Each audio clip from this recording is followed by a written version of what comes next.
Ano mo naman, God, biyaya. So, wow! Ano naman gawa ni God?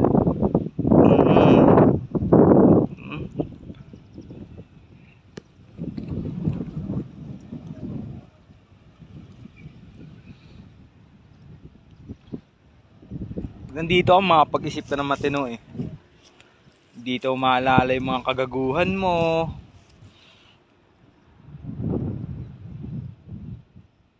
Dito ko pala hindi dapat magalit. Nakakatanggal ng stress dito.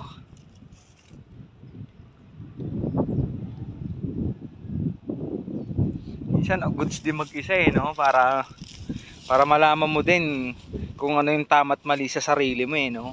Kung ano yung dapat mong baguhin. Ano naman, no? From nature. Oy.